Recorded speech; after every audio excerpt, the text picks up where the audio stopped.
can join us here on the Fred McNair Radio Show, one and all. Coach Fred McNair is here. Fred McNair was in Lake Charles and Nashville, and now he is here in studio, and he joins us here on the program. Good evening, Coach. How you feeling? How you doing? That's tough, Charles. Tough loss for us on Saturday. I thought we had a chance there with McNair, and we had opportunities to win a ball game. I thought going into it, just kind of got away from us there in the first half. We didn't play as well as we should have. A lot of missed opportunity in the first half, execution-wise, and something that we always strive on through the course of the week is executing. The defense gave up a couple touchdowns there in the first half, and pitched a shutout the second half. So we were able to score 2 touchdowns there late in the fourth quarter, give us an opportunity there at the end. Just miscued on a lot of things that we have to get better as a team. As coaches, we continue to push these young men to get better. And got conference play coming up against a good Prairie View football team. Got to get ready for those guys on Saturday. Well, let's get right into it because our phone's been blowing up since Saturday night. The biggest question in the last 48 hours, the status of Noah Johnson and Deshaun Waller. Let's start with Noah first. I know during the coaches' teleconference this morning, he's in the process of being evaluated. Any further news? Right now it's not charged, and just when I get back and talk to Jaleesa tonight, see about more evaluation on Noah Johnson and his status for this week. What about Waller? Waller, I think he just fell on his bottom just a little bit hard and just a little soreness, but I think he'll work those kinks out, Charles, and I'll be ready to play on Saturday. Yeah, it was tough with Noah Johnson going down, especially with the shoulder. Yeah, it's throwing on him, yeah.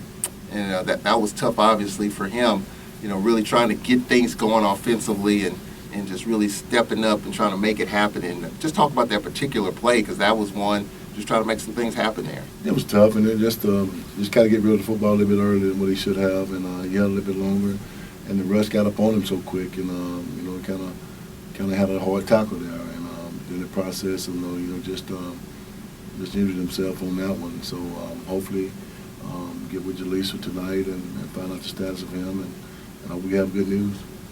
So Felix Harper coming in, and you've always talked about next man up, and Felix Harper just trying to break everything in, trying to get him going. A couple of interceptions, but a couple of drives late to put us in position. Yeah, just tough at the start of it when he goes in, Charles. It's kind of like the bright lights are on now, so it's your time to shine. So just to settle him down after he got started, Charles, I think he kind of settled in and started playing a pretty fairly ball game. Gave us a chance to score 2 touchdowns. With his ability to scramble up and step up and make throws that he should have made. I thought that was great for him. Confidence booster. Just gotta be prepared to play in and down, Charles. I can tell you, kid, you're just one play away from playing, so you never know. But you have to prepare yourself every week, as if you're a starter. So hopefully you guys get that picture and understand the process of them coming out week in and week out and preparing themselves for battles on Saturday. Because you never know. You never know, Charles. You never know how that turns out, and of course you're always one play away. And I was just telling somebody today, it was a tough weekend for quarterbacks in football. You had 2 pro quarterbacks go down. Ben Roethlisberger went down. Drew Brees went down. Noah Johnson went down. It's kind of one of those things. It's a very volatile position, a well-paid position at the next level, but it's a very volatile position. We're not made of steel, Charles. So we are injury prone. It's just a matter of time of when you get injured. And it's just a vulnerable position to play, because everybody wants that pigskin that's in your hand, and they're coming for it. So, but just a tough weekend all the way around, Charles. Defensively, Coach, we kind of made the first statement.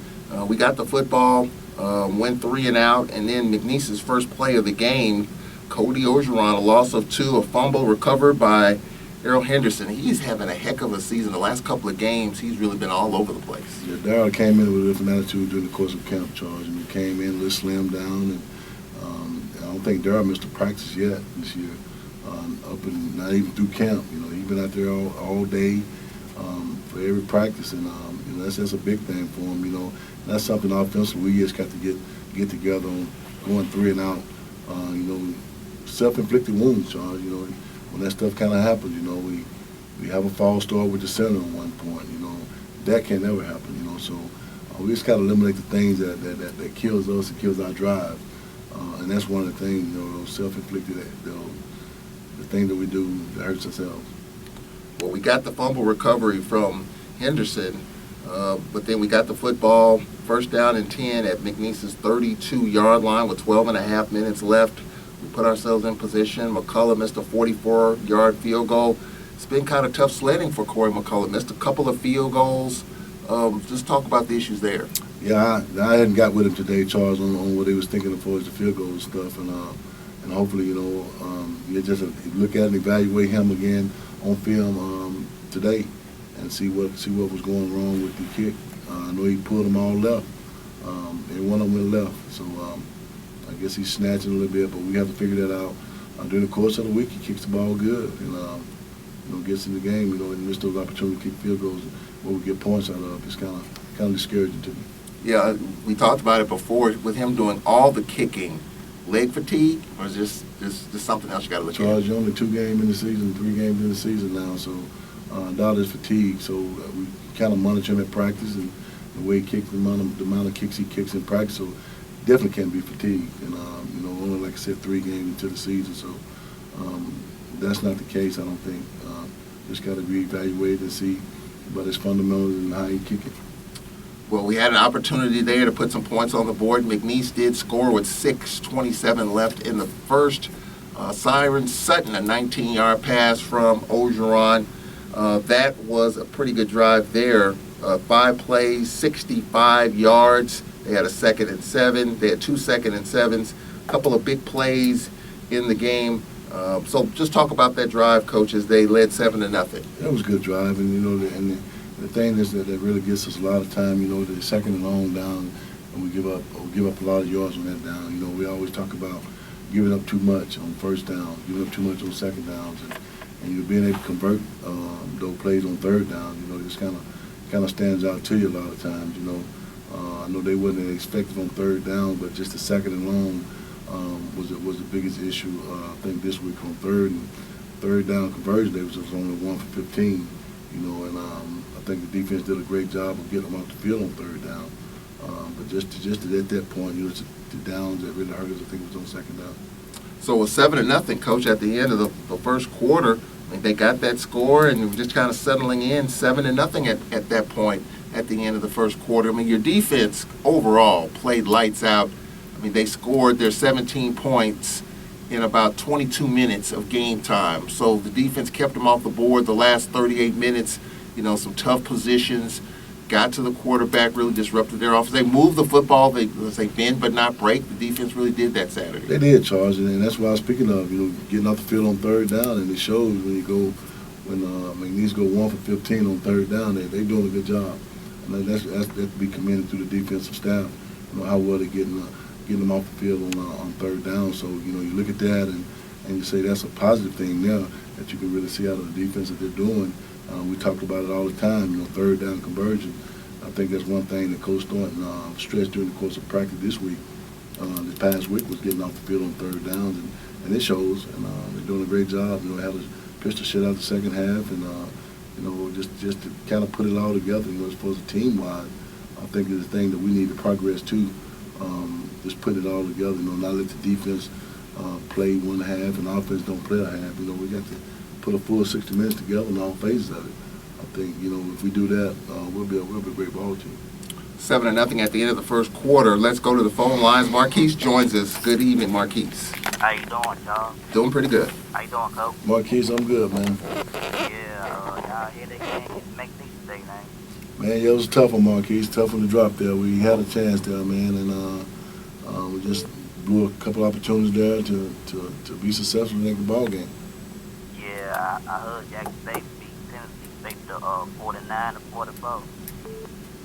Yeah, that was an exciting game, Marquise. Definitely, it just shows you that teams are, as we get into SWAC play, teams are getting better, and Jackson State definitely one of those improved teams. We appreciate you calling in, Marquise. We got a busy show. We appreciate you calling in. Okay. Thank you very much. And that takes us to a break here at 13 minutes after. We'll look at the second quarter. We've got text and tweets coming in. And we'll talk about your odyssey, Coach. Lake Charles, Nashville, Alcorn, the last 48 hours. We're kind of taking bets in terms of would you make that event in Nashville? You were there. And we'll talk about that as well in terms of a big gala coming up to benefit your family and the McNairs and the Alcorn Foundation partnering up. So we'll talk about that as well. So we'll take a 1-minute break. We'll be right back after this on the Fred McNair Radio Show. Alcorn State University is calling on all alumni to support the university's $1 million fundraising initiative to help propel students on their way to educational success. The purpose of the $1 Million Brave Strong Challenge is to provide Alcorn with the flexibility to fund scholarships, assist academic programs, acquire new technology, fund athletics, and much, much, much, much, much, much more. The goal of the campaign is to raise $1 million this year. The university is encouraging at least 1,000 alums to make a generous contribution of $1,000 to the Alcorn Foundation Incorporated for as little as $83.33 a month. For 12 months, you can make an impact and help the university provide students with the tools and funding they need to elevate to new heights. Be brave, strong. Join the challenge today. Give at alcorn.edu/1MBraveStrong. All right, let's look at the second half, Coach. It was 17-0, then 17-6 as we go into the fourth quarter. No scoring in the third quarter, and you look at that third quarter, Coach, just again, Felix Harper settling in, the defense pitching a shutout. I was looking for some way. We flipped the field. Special teams, and we talked about McCullough trying to get him going. McNeese had a return for a touchdown that was called back due to a penalty. Where are you on the punt and kickoff return coverages right now? Well, we're still working, Charles, and that's one of the things that we strive to do. And just ball placement, we got to get better at. And, just leaving the ball down the middle of the field. I thought we had coverage on it. In some cases, sometimes you out-kick the coverage a lot of times, Charles. And when you out-kick the coverage, that means everybody's spaced out as far as your cover guys and where you want them to be. But a lot of times, I thought we had it boxed in, and Solomon, he gets knocked off, and of course the long snapper get knocked off. And I thought Solomon had outside contained. But he couldn't make the tackle there. So just coming down the sideline, you had a couple penalties there that I'm glad they called on McNeese State. So unfortunately they had that return called back. Speaking of penalties, let's talk about the one penalty that got you fired up, and that was Nola Johnson picking up the first down.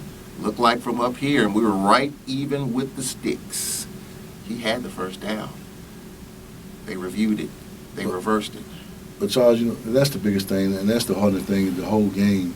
Those guys were never comfortable making a call during the whole process of the game, because every call that was made, they had to look at it from upstairs, and that what got me. And then the play that really upset me when they had pass interference on my guy, and they picked the flag up and said it was simultaneously. But you threw the flag, so it had to be a reason to threw the flag. You've seen something, and so don't come tell me that there was no foul on that play.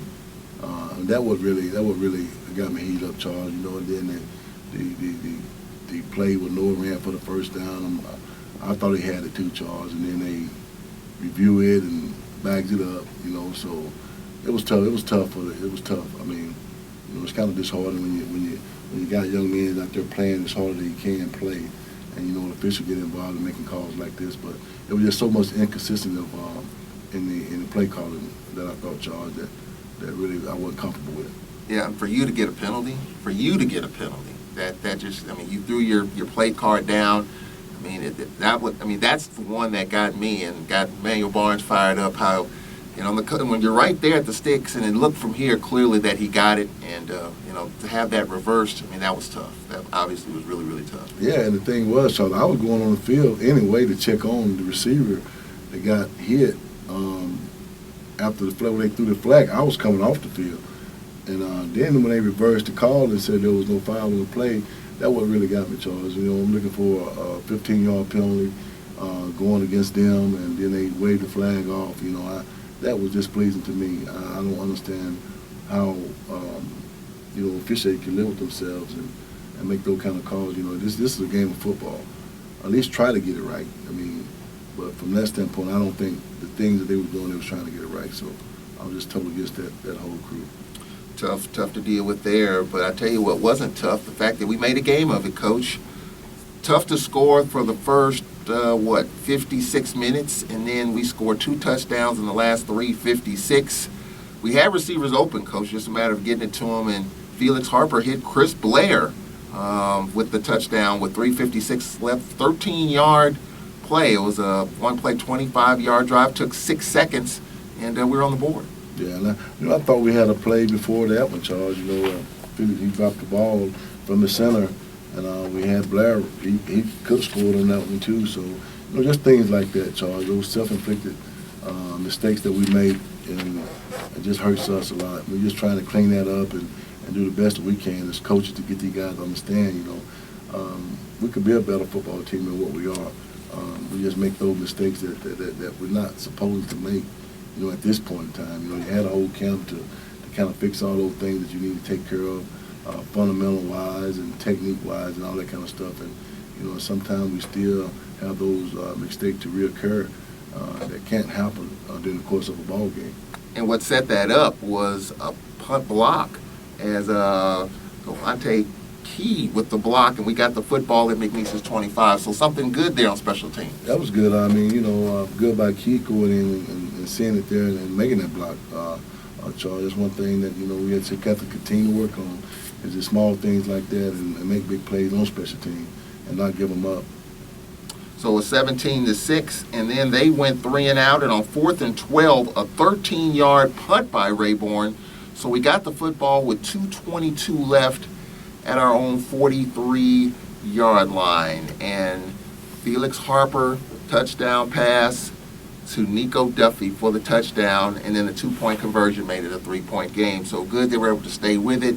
It was a long drive, Coach. 9 plays, 57 yards. Just took a minute, but we were able to get the ball in the end zone. Yeah, well, that's just to show you the things that we do it right, Charles, what we can do.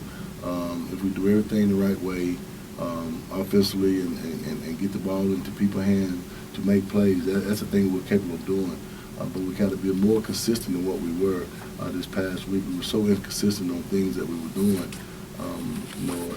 It just didn't make sense to me during the course of the game. And just watching it on film just earlier, I just turned the film off because I saw a lot of things that we really did really bad, Charles, and that's not our cornbread in football. We tried the onside kick and didn't get that, and McNair ran out the clock, 17-14, the final score. We've got some more texts and tweets to get to. Give us a call, 601-877-6595. We'll go inside the numbers of this game as the Braves defense, heck of a job from mid-second quarter on. We'll go inside the numbers as we come back on the Fred McNair Radio Show in 60 seconds. Radio Show. I'm Charles Edmond, Braves head football coach Fred McNair. Coach, a busy weekend traveling-wise for you. Lake Charles, Nashville, here you are. Busy 48 hours for you. Let's talk about that, your late brother Steve, the ceremony in Nashville. Just talk about what's going through your mind as you were on the field and looking at all that and going through that. The biggest thing is, Charles, just the trip that it took to get there, just arrange flights and get to where I needed to be. I had to leave from Lake Charles. I drove to Baton Rouge to catch a flight out of Baton Rouge that early that morning at 5:30. I get to Nashville at 9:30. Practically no rest, and just being there with Michelle and the boys. Yeah. It was an unbelievable moment. Mom, just a moment that we thought we would see a whole lot earlier than then. The retirement of his jersey was a special moment for us, as well as Michelle and the family too. I think the mom, she really enjoyed herself, being able to walk out on a National Football League field and cherish those moments for the celebrating of Steve jersey being retired. I think that Michelle, she handled the situation very well. Great accommodation for us and and for everybody that was there. You know, she did a wonderful job of communicating with the people that's supposed to have been in attendance. And, you know, that's one of the things that, you know, you can't say enough about, Charles. And I think that the whole moment was great. I enjoyed the speech and just getting up in front of about 6,000 to 8,000, Yeah. you know, Charles. It was unbelievable, man. And practically every word you say, the crowd go crazy and all that kind of stuff, but you have to continue to talk through it because you're on the timeline. So it was great. It was a great moment. Even Dr. Nave, she was there. Yeah. That was wonderful to see her there, you know, at that time too, Charles. And it was great for Alcorn State University, you know. And like I told him, you know, Bud Adam gave a small town Mississippi boy from Alcorn State University a great chance to play professional football. I thought that was wonderful. How nervous were you speaking in front of 70,000 people? Well, Charles, there's no nerves. I am speaking in front of about 112 players. So I enjoyed it, Charles. You know, it's nothing for me. I really enjoyed it. You know, the fans were great, and the biggest thing is that they retired the jersey, and you know, the owner now, which is I think it's Bud's daughter, she did a great job of telling the people that these two jerseys would never be worn again. Yeah. As a Titan. So that was wonderful to hear her say that, and just unbelievable moment just seeing all the other teammates of his down there, and you know, it's a moment that you would think, man, I wish he was here to cherish this moment with us. Eddie George, I mean, you had McNair, you had Eddie George. The Titans were a beast, and of course they played my Rams in the Super Bowl. And, you know, just kind of, I was torn on that one because, you know, I'm from St. Louis and the Rams and the greatest show on turf. And you had Steve and 1 yard short. 1 yard short, just that close, Charles. Yeah. And that's what I tell the kids, you know, just 1 yard short can hurt you. So just got to be prepared, man. And that's the thing that I look back at now, the moments that when he played and how great a time, how fun it was for him to play the game of football. And, like I said, through sickness and through pain and injuries, and he's still on the field, you know. These guys today, man, I tell them all the time, man, you play the football because you love it, man. Yeah. You know, you can play hurt. You can't play with an injury, Charles. Yeah. But you can play hurt. Steve's last game against Youngstown State threw for 600 yards on one leg. On one leg, Charles. And he struggled through it. Yeah. playing in spite of. In spite of, Charles. And he was just hurt. Yeah. He was just hurt. And he definitely got it done. And in celebration of the legacy of NFL and college football legend Steve, heir to McNair, Alcorn State University and the Steve McNair Memorial Foundation have partnered to host several events October 24th through the 26th. This year will mark the 25th anniversary of Steve McNair setting the FCS total offensive yards record October 23rd, 1994 against Southern University. Those two organizations, the Alcorn State University and the Steve McNair Memorial Foundation, will establish a Steve to McNair and Michelle McNair endowment that will support academic and athletic endeavors for deserving students at Alcorn. The opening event of that weekend includes a fundraising gala to generate funds to support the efforts of the endowment. Theme, Celebrating the Legacy. The gala will be hosted by McNair's Titans teammates, Eddie George. We talked about him, and Eddie George will be in Vicksburg. It'll take place October 24th at 7 o'clock at the BB Club in Vicksburg, located at 721 Clay Street. More info will be released soon. We'll take a break here. We'll dive in. Well, I'll tell you what, we'll keep it here because we're up against the clock. Let's dive into the Prairie View Panthers. And as we talked about, the Panthers are going to bring a bunch of offense here to Jack Spinks Marino Castle Stadium. They beat Texas Southern 44-23, lost 37-17 against Houston, and lost to Nichols 42-35. Their head coach is Eric Dooley. He talked about the game against Nichols and looking forward to coming to Alcorn on Saturday. Their first home game, played against a great opponent, a good opponent that's actually ranked in the FCS. I thought we had a good game plan going into it. I thought our guys competed for 60 minutes, and we had a chance right there to win that thing at the end. Didn't come bounce the way that we would like to. Our student athletes fought to the end. They fought for 60 minutes, and not proud of the loss, but proud of the way that they competed. And now we just got to move forward for another great football team that won the championship last year. So we know what they bring to the table. We know the challenges that we have before us. Yeah, I think we got a good football team. We got all three phases. I think they are coming together and understanding what we're trying to accomplish. And I think the chemistry is set right there. We just had a couple of games that didn't go our way for us to win, so it makes it look as though things are not coming apart. But I like what I see in all three phases. Just got to continue to press, just keep pressing. And that's what teams are doing, Coach. They continue to fight on and continue to press through like we're doing. So let's talk about the Panthers. Coach Dooley in his second season. You're going to bring Jalen Morton in here, redshirt senior. He's a guy that can sling it all over the yard. He's one of their better rushers, one of their most productive rushers, and definitely he's going to be slinging it all over the yard at quarterback on Saturday. Yeah, he's will, Charles. He most definitely will be slinging across the yard. You know, he'll count for almost like 203 yards in passing the game. So you look at him, and he's a big stature. He's 6'4", 240. He run the ball well, and definitely got an amazing arm. So we have a challenge there, you know, just to put pressure on him and kind of break his rhythm, you know, Charles. So we got to do what we can to bottle him up. Jawanya Tucker, we're going to be dealing with him, the senior from Terrell, Texas. And as we talked about, they got a lot of receivers that they get involved. Chris Johnson, Travis O'Connor, Tony Mullins. I mean, so they're definitely a pass-first team, but they like to keep you honest by running the football. Coach, defensively, #1 in the league in sacks with 11. So we're going to have to do a good job in protecting the quarterback. That's most definitely, Charles. And I think that what they do up front is unique. And we got to make sure we do a better job with our eyes and making sure we identifying the people the right way, and so we can get the protection that we need to get the ball downfield and open up the holes, Charles. So we got to work cut out for us, both offense, defense, and special teams. So we got to do a good job on special teams this week as well. Coach, it's SWAC time. This is what it's all about. This is what a lot of people talk about in conference opener. We open up against a high-powered team at home, and we typically do well at home and hope fans come out, and we get off to a fast start. Great challenge, Charles, and I think that's the thing we're going to work on this week, getting out to a fast start and get these guys ready to play football here at home against a very talented Prairie View team. Coach, we appreciate it. We'll talk to you next Monday night. Thank you, Charles. Go Braves.